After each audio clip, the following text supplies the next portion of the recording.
morning or good afternoon, depending on where you are joining me from. Thank you for taking time from your busy schedule to be with me this morning. I'm happy to spend the time about an hour with you today to discuss with you what feature-based project management means. My name is Magdy Hanna.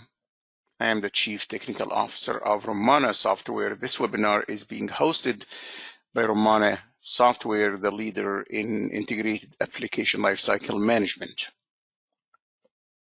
You can visit us at rommanasoftware.com and you can get a free trial of the Rommana ALM package for about 60 days for up to 3 members. And if you need to extend the free trial, just let our team know and we'll extend the free trial for you. For now, I'm going to start my webinar. If you have any questions during the webinar, please feel free to click on the questions tab and put your question there. I will be peeking into the questions area throughout the webinar to answer your question.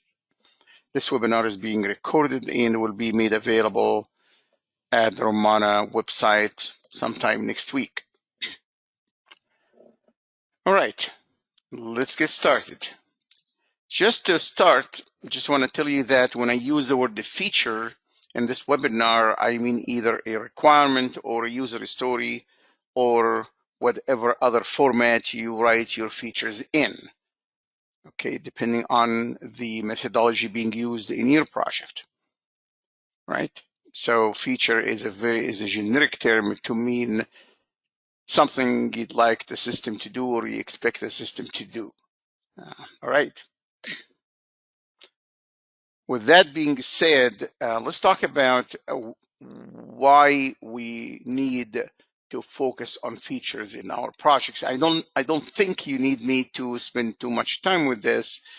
If you think about any project, not only software projects, but any project you might be doing in your home, bringing a contractor to do work for you in your home. The feature, the thing that's supposed to be delivered, is the most critical thing in the project. Absolutely. Everything I am saying in this slide applies not only to software projects, but to any project of any type. The customer cares about features. The most things they care about is features, what they're getting, but also when they are getting it, right? When we have features in software, they need to be designed, they need to be coded, they need to be tested. There might be other tasks, I'm going to call them tasks, that must be done to each one of the features. Absolutely, any feature, whether it is, again, a software feature or something else. When I say something else here, let's assume that you're bringing a contractor to build a pool in the backyard of your house, right? You can change your features anytime. You can go back and say, instead of having 4 lights in the pool, I'm going to have 6 lights. Or instead of having the lights to be in this side, I want them to be in this side. So features change over time. This is my last bullet here. Interestingly enough, as you know, when features change, the changes impact other features. So you may have to adjust some other features. When customers change their mind about a feature, which they do very often, then we need to go back and find out the impact of that change on other features. But not only that, but the impact of that change on the schedule. Features have risks associated with them. And the risks here I'm talking about are what I refer to as project-related risks, meaning that what are the possible risks that could possibly hinder us from delivering the feature that the customer wanted.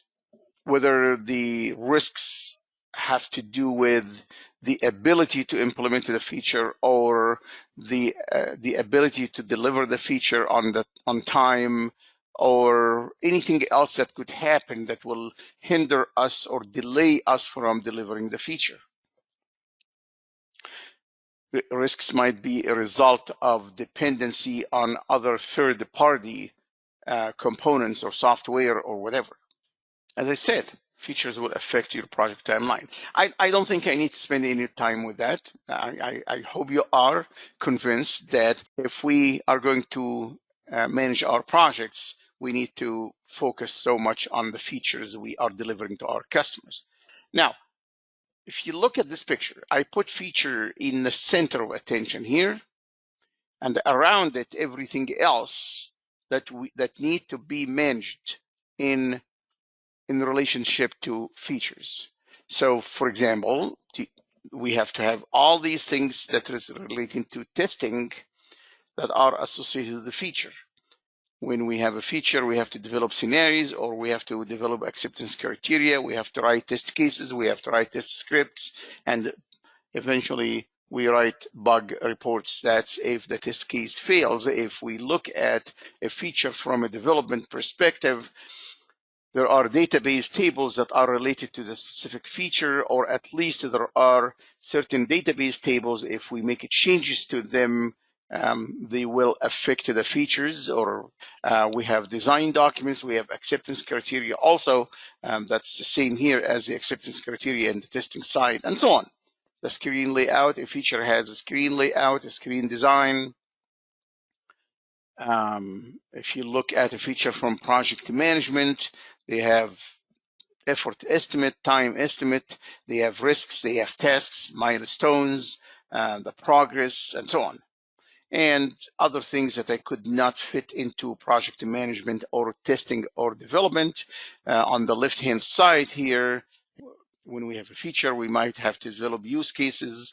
We may also have design models or other related features, because features relate to each other. We have documents, we have functional components that those features relate to, and so on. There is so much stuff. Now, of course, someone might say, where did you come up with all these things? We just write features. Well, that's why Rommana ALM, as a full application lifecycle management, allows you to keep track of all these things when they are relating to features. So I'm actually getting those from Rommana ALM, from the project management component. The feature-based project management has been implemented in Rommana ALM for so many years now. It's very unique, very unique. We pride ourselves with the fact that no other software or project management tool implements feature-based project management. All right, so what does it mean to manage our projects with the features in mind, with the focus on features? Of course, we need to implement features, then we need to allocate those features to project resources and people with certain responsibilities. Some people are going to design the user interface for the features. Some people are going to build the database for the features. Some people are going to test those features, and so on. And we also need to create the tasks to perform these activities. Of course, all this will become obvious when I start showing you how Rommana ALM does all that. We need to create estimates for each one of the tasks, how much time we need in order to build the feature, how much time we need in order to test it, and so on. We need to know if there's any specific risks that has to do with the features, and we need to think about that. We have to have our project timeline, as we're going to see in a little bit, how the project timeline is done feature by feature. All right, I'm going to go further and give you what I call the minimal project management practice. The minimal that any project must be doing, whether you are doing feature-based or not. And what I'm referring to here is this. For any project, you would have a list of tasks. A list of tasks, and you have an estimated number of hours. This is very simple. So you can imagine the contractor you bring to your house to do work in your house. He or she is not going to start your project without knowing what are the different tasks and how many hours each task will take. That's the only way for that project manager or contractor to know how much is the total cost or how much is the total time for this project. So simply a list of tasks and how many hours each one of those tasks take. And I'm going to ask you now, how many of you would say, yes, in our project management practice, we do that. We keep track of the tasks and the estimated number of hours. I have not yet even spoken about the actual number of hours spent. And of course, if you're going to keep track of the actual number of hours, you can calculate what I call the percentage of deviation from the estimated. So if you estimated 10 hours for a given task, but you spend 2 hours, then 12 hours, then you underestimated your task by 20%. If you estimate 10 hours and you end up by spending only 8 hours, then you overestimated your feature by 25%, because 2 hours is 25% of the 8 hours you spent. Okay, so how many of you would say, yes, absolutely yes, my project manager or myself, when we manage our projects, we do that? So far, only one person. Now I got 3.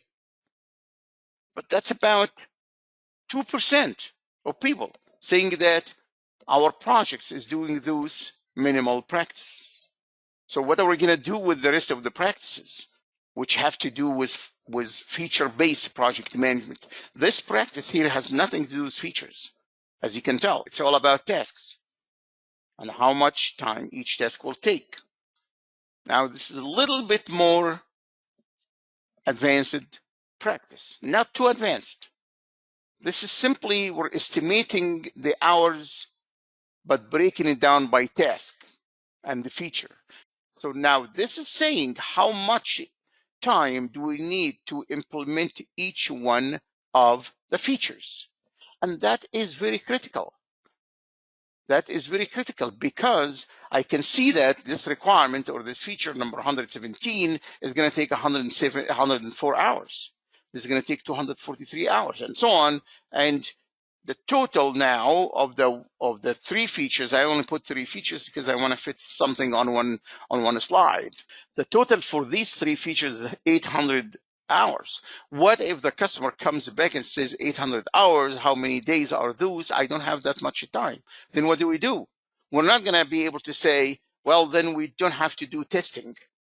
Then we have to cut down on the final testing here. We can do 100, we can do only 50 hours. Well, testing is testing. If you estimated that you need 120 hours, you need 120 hours. If you estimated here 15 hours to do the testing for this feature, that's what it is. So you cannot cut down on the time for tests, but what you could do is to remove a whole feature.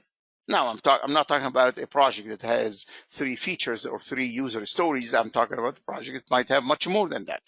And of course, as you see, also the actual number of hours here. Please don't get bothered by the percentages. I don't want anyone to say, oh, how come is it that design is taking 75 hours, but testing is only 45 hours, or coding is taking 90 hours. And when I put those numbers, I did not pull them from an actual project. I just made up the numbers. Okay. All right. I guess I need to ask the same question. How many of you would say, yes, our project keeps track of the time estimates, at least by feature, which means for each feature, they know the total number of hours. So the 104 here and the 243 here. How many of you would say yes? If that's the case, please go ahead and raise your hand. Got 2 people out of the 3 people who raised their hands on the first practice. At least we have some consistency here, right? Honestly, I'm going to have to wonder how you manage projects. And of course, many of you are in Agile projects. And sometimes Agile people come and say, well, in Agile projects, we don't keep track of these things. Well, too bad then. If Agile is gonna make us have sloppy project management practices, then that's too bad. Someone is saying it is very impossible with Agile. I run Agile projects every day. I understand. In a very informal Agile project, a team member will pull out a user story and start working on it. But doesn't it make sense for the team member to say, okay, I'm going to do this user story and I think it's going to take 8 hours. I understand that the user story is brief. That's why some people say it's hard to estimate. Well, if the user story is too brief to the point that we cannot estimate, well, that's not good then, because we are getting to build the user story in a very unknown environment. So I am assuming we've taken some time to dissect the user story, to understand more about it. And if you listen to my webinars on scenario-based development and testing, you'll see that I always recommend that we build scenarios for user stories, and that scenarios are ways of breaking it down, the user story, to help us understand the amount of work involved in the implementation or the building of the user story. Let's move to the next practice then, which is the same practice, but it has further 2 columns here I added. See, this is the original practice here, and this I added 2 more columns here. And now this gets into the cost, not only the time, but the cost. And if this is not important for your project, then you don't have to worry about it. The cost estimate becomes important and very critical for contracting companies that hire people to do your features or your projects, and they need to know how much time to charge you for specific features. This number here is coming by multiplying the estimated number of hours times the hourly rate of the person who is going to implement that feature, that task. Now let's move on. This practice is about who is doing what in the project. These are the features on the left, and these are the different tasks, and we just need to know who is doing this task for this feature, who is doing this task for this feature. Now, sometimes in an Agile project, you've got analysis, design, and the coding is all done by one person, which is fine, and hopefully testing is done by a different person. It's going to be here. So maybe if we are an Agile team of 5-6 people, maybe we know it by heart. And because Agile teams do not go more than 5 or 7 people, maybe we don't have to document anything. But now, if you have a non-Agile project or even an Agile project using scaled Agile methodology, you can easily have multiple teams totaling 100 people or a couple hundred people. The next practice, the duration of each task. Start and end date. All right. Now, this is how a timeline should look like if you're doing feature-based project management. On the left, you have all the features, all your user stories or all your requirements. On the right, you've got your timeline, but the timeline is broken down by tasks. So for this feature, we're going to do prototyping from this date to this date. And we're going to start writing code from this date to whatever date. But at the same time of the prototyping for this feature, we are going to have a meeting with the customer to present to them part of the prototypes. But the prototyping is going to continue. This is a timeline by feature by tasks. And by the way, this picture here is taken from an actual timeline report from the Rommana ALM software. When you see the timeline in Rommana ALM, in the actual software, you'll see much more information than what you're seeing on the static picture, because you can click on the task and get more details about the task. You can click on the requirement and get more details about the requirements and so on. And you can see who's doing the specific task and and how much time they estimated and how much and so on. Because remember that the duration is one thing, but the actual time estimate is a different thing. Okay, this does not mean that we're going to be taking what 4 days times 8 hours. That's 32 hours. No, we might be doing just 4 hours a day, but we're doing other things. So the time estimates does not line up exactly with the duration. You know that. Of course, if you're using Microsoft Project does not do that. If you're using Jira, I am not sure if Jira allows you to do such a thing easily. Another practice, I wish actually to label this as a minimal practice as well. Why? Because it tells us for each user story or each requirement or each feature, how many tests have we written? I know I have a lot of data here, but go ahead and just consider the first 2 columns. How many tests did we write for each one of these, for each one of those features? Okay, and out of that 87 test cases we have written for this requirement, how many of them passed, how many of them failed, and how many of them have not been executed yet? I'm going to say the absolute minimal practice is the first 2 columns. How many of you would say, yes, we're keeping track of the number of test cases for each feature or user story or requirement? Please go ahead and raise your hand. And this has nothing to do with Agile or non-Agile. I mean, at any point of time, if someone says, how many tests did you do for this user story? You should have an answer. Okay, 2 people. Now, how many of you say, yes, and we also keep track of how many passed, how many failed, and how many have not been executed yet? Because that's critical, because the ones that failed, we know we have 3 bug reports to worry about for this feature. We know now we have only 55 out of the 87 passed. So if we were to speak about what I call the percentage of readiness, how ready this feature is for release. So if I take the 55, divide them by the 87, it gives me 63% ready to release. Because I still have about 32 test cases between fail and not executed yet. Now, of course, any one of you can look at this as is this too much? No, if you're using a decent tool that allows you to do these calculations, that's not too much. So back to the practice.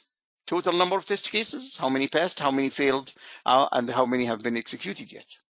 And based on that, you can calculate this number, the readiness, the percentage of readiness, and you can also calculate the percentage of completeness, but that's based on what? Everything you executed, the 55 plus the 3. So now if you take the 58, divide them by the 87, it gives you a bit higher percentage than 63. So you could possibly have a user story or a feature or requirement like 225 here, and you're 100% complete, because you actually have executed all the 45 test cases. You see that? 40 of them passed, 5 of them failed. Because you executed all the 45, you're 100% complete. The testing for the first cycle is 100% complete. But the percentage of readiness is not 100% yet, simply because of those 5 that failed. So the 88.89% is coming from the 40 test cases by the 45. Now, there is still some remaining of stuff of the practice. If you attend my courses, you'll hear me talking about exploratory testing. Last week, I gave a presentation on exploratory testing and how you integrate exploratory testing into a disciplined software testing process. So, and at the time, during that webinar, I said, you've got to keep track of the number of exploratory tests you did. Why? Because you want to make sure to kind of get credit for those. So here I am saying the 87 test cases, 65% were pre-designed test cases, whether you call them scripted test cases or whatever, but 22 of them are exploratory. And of course, I elaborated on the webinar last week on why we need to keep track of the 22. You can go back and listen to the webinar. In fact, the recording is being finalized today and should be posted on the website for the International Institute for Software Testing today. All right. Also, if your testing process is disciplined enough, you should know how many positive testing you did and how many negative testing you did. And here they are. If this is too much for you, if this is too much discipline, just stay with the minimal practice. What you see in front of you is really the picture that describes all the components of Rommana ALM. So please feel free to check out if you do not need to see how Rommana ALM does that. Or does those practices that I spoke about. So these are all the components. You got your Rommana repository in the middle, and that's simply a SQL server. You got all the test management activities here. You have all the requirements and the user stories and the change management. Everything is here. You get all the feature-based project management here. Of course, as you can see, all those components are connected through the repository. So when you see Rommana ALM now, it's going to be simply one user interface. So that's why I say full integration means that one user interface and one repository. All the collaboration here, the reviews of the requirement, the approval of the requirements, the approval of the documents and things like that's here. If your project is going to do use cases, then you can manage the use cases here. We also have document management, whether those documents are related to requirements or anything else, and the test management is here. So Rommana ALM also integrates with those tools to allow you to do other things, although Rommana ALM has its own issue management component, but you can maintain your issues or your bug reports either in Jira or Bugzilla. You can also do your test automation using unified functional testing from HP. You can maintain your code in Subversion SVN. So these are the different components of Rommana ALM. Okay. So when I start, I got what we call the portfolio screen, which has all the projects that I am part of, or this login name is part of. On the left here, I have all the products or systems or subsystems, and I have here Rommana ALM as just one of the systems or one of the products that I am managing within this installation of Rommana ALM. And so you can tell we used Rommana ALM to manage the projects of Rommana ALM. So I'm going to start, I can start this project. When you start a project, you get this screen here. It's called the project activities. It gives you everything you need to do with the projects on one screen. There's also this dashboard that gives you a lot of details about what's going on with the project. Any decent tool should give you a dashboard like that. So, and you can customize this dashboard any way you want. You can configure it. Here you can add and remove controls. So in the center here, you got some charts. This is test execution by status. You can, of course, change it anyway. If I scroll down to the right here, that's issue by status, and so on. I'm sure if you've used the tools that gives you a dashboard, I'm going to call it dynamic dashboard as opposed to static dashboard, so you can see everything there.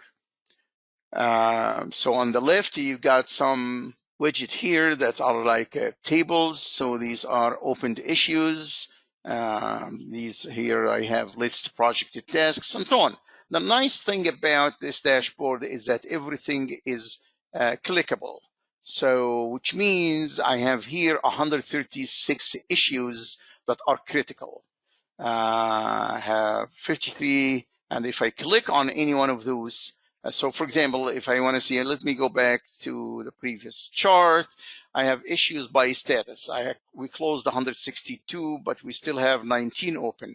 If I want to see the 19 that are open, all what I have to do is to click on this. Now it gives me the 19 issues that are still open here.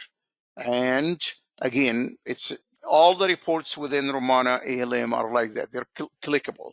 So so that's the issue number right here. If I'm curious about any one of those issues, I can click on this. I can get the details of the issues. All right. So because this is not an Agile project, I have requirements. If this was an Agile project, this would have been a user story. So the menu changes depending on the methodology you choose. So here are my requirements. Here are my functional requirements. Here are my quality requirements, and so on, and all other kind of requirements. And as you can imagine, requirements exist in hierarchy of details like that. So there are requirements, there are sub-requirements. The same is true about user stories and so on. If I were to click on any requirement here, it gives me the details of the requirement. Here is the description of the requirement. Here are all the things that are related to the requirements. There are scenarios, there are risks, it has some issues, and so on. I think the best way to show you the feature-based project management is to go to reports. And reports are broken down by area of the tool. So project management reports are here. Here, cost estimation by requirement or by feature. So I'm going to display the report. I could filter, as you can see, by release or by sprint. So now, if the report looks like this, requirement on the left, this is the same spreadsheet I showed you. These are the different tasks and estimated number of hours, the actual number of hours, estimated cost, and so on. This is the same thing I showed you. But the nice thing about the report is I can click here to see the details of the requirement. I'm going to close it again. I can click here on any one of the tasks to see the details of the task. Very simple. And here's the task. I don't have a task description because it's a prototyping, but I can see who's doing it and so on, and the task creation date and the estimated number of hours for that task and the actual number of hours and so on. All right. So as I said, everything is clickable. So I'm going to close this report here and go back to these reports. Estimation by task. That's different. That's kind of the pivot of the one we're looking at. Now, in this report, the tasks are here and the features are here. You see that? So this says how much time are we estimating for development and for testing by developers and for whatever across all features. And again, it's estimated actual, estimated cost, and so on. But that is task broken down by features. I'm going to just show you a couple more.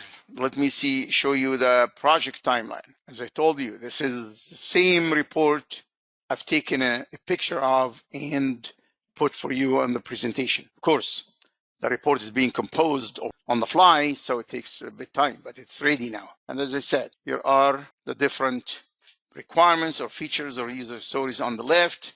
If I just move the mouse over the requirements here, it gives me some parameters of the requirement, some characteristics, some attributes. I can click on it to move me to the requirement screen. I already did that. Here is the timeline by dates, the tasks. If I put the cursor here, it gives me some details about the task, but I can also click on it. It gives me much more details. So this is the timeline, and I can change this anytime. So I can click here on the task and change. So it says, do you want to edit the name or see other properties? I'm going to say I'm going to see other properties and continue. So I can change the duration of the task, and I can change the estimated number of hours and so on. So it tells me here, this task is for this requirement group. It's a little bit more details than what I wanted to show you in this brief thing. So here, if I clicked on this, it tells me that I have 3 people participating in this task. And here is the estimated number of hours for each one of them and so on. All right. Thanks for taking the time to be with me today.